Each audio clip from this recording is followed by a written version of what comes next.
สบายดีเนาะผมมันนี่เสียเจริญยนต์มันนี่พาเข้าป่าอีกแล้วพี่น้องมาหากินปูกินปลาอยู่ป่าอยู่ห้องแล้วมันนี่มาแกงหน่อไม้ปิ้งปลานี่ตัวนี้ก้อยตัวนี้เห็ดก้อยปลาขาวฮะตึกใส่ตึกกันนะตึกแหตำห้องปลาแถวสวนอ้อยแถวนี้แหละปลายังลายอยู่แถวนี้เอาไปซอยมีปลาดุกดำสิเขาเดี๋ยวไปดูมาไกลปลาดุกปลาคอตัวนั้นเอาสิปิ้งตัวน่ะปิ้งตำหงปิ้งนี่จะตำหงตัวนี้เขาก็สิก้อยใส่หมดแดงให้ดิปลาอยู่ป่าพี่น้องมากินข้าวปลาซิวเข่านี่เป็นตาแซ่บได้ปลาซิวเข่าเนื้อมันแหนนก้อยแซ่บตัวหน่อยตัวใหญ่มีมองกันปลาขาวเนี่ยก็ปิ้งเนาะปลาขาวตัวน้อยๆเขาก็ก้อยไปเบิ่งด้วยเลยเอากล่องไปเบิ่งด้วยงูกินเขียดมั้ง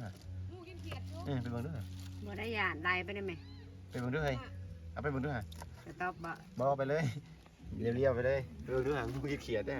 ยังเอียดไปเบิ่งด้วยเอาไปเบิ่งด้วย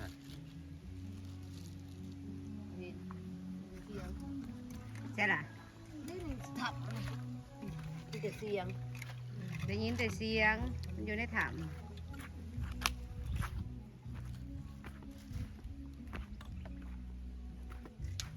เบิ่งปลาดุกปลาคอแกงหมกมาใหม่ครับดูสุกหรือเปล่า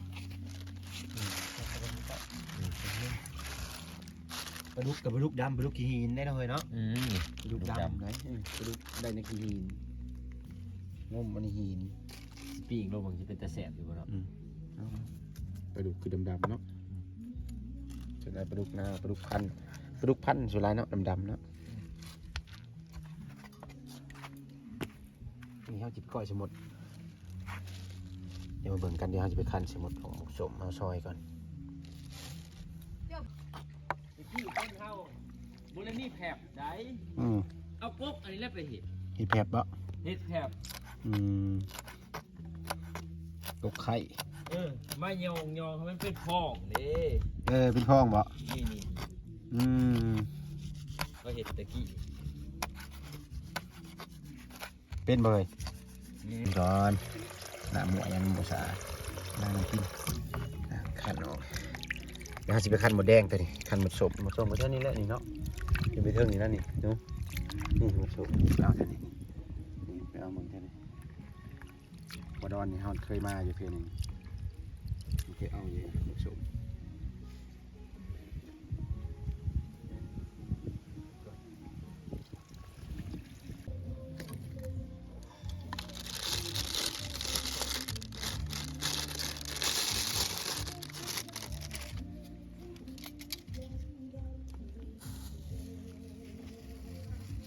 เสียงอยู่เอากำลังเสียงเนาะ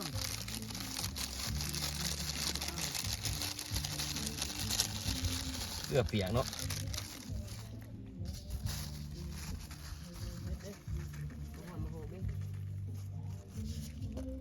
ใส่ลายนัวลาย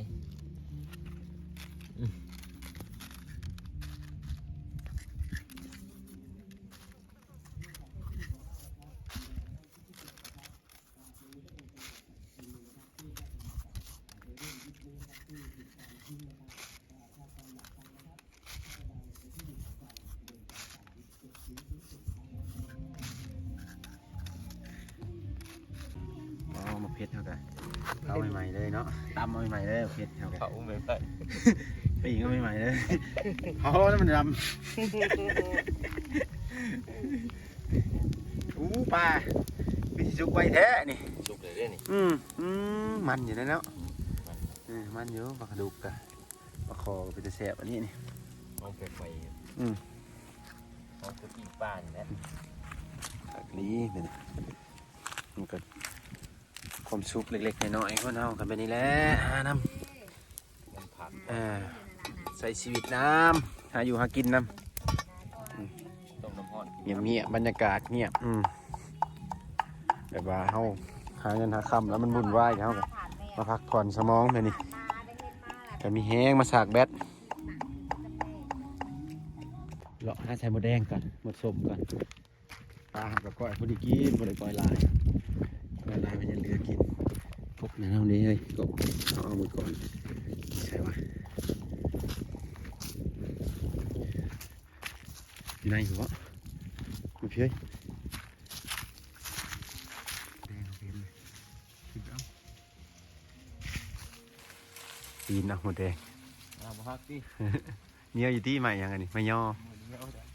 ก็บังย่อวะ ไม่ใช่เคยห่างมัน พี่เอ้ยอยู่ปลายพี่นี่อืม นี่ เด้ออุ้ยเกือบแตกโอ้ระวังพอพอดีเลยนี่พอดีเอ้ามีแม่อยู่บ่นี่มีแม่อยู่บ่มีอยู่มาลงมาเลยลงมาเถึงเลยบอกลงกันจ้ะถึงเลย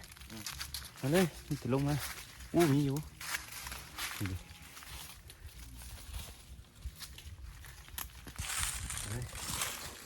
พอดีบอกว่าใหญ่เต็มแล้วฮักลงมาต้องขอยืมนี่พอบอกหมดของใบลายนะอะไรปลาของใบลายเขาขยาวช้าไหม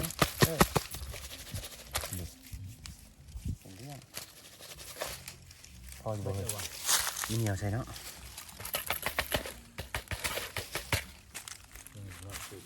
กล้วยปลาซิวเขากล้วยปลาปุ๊ก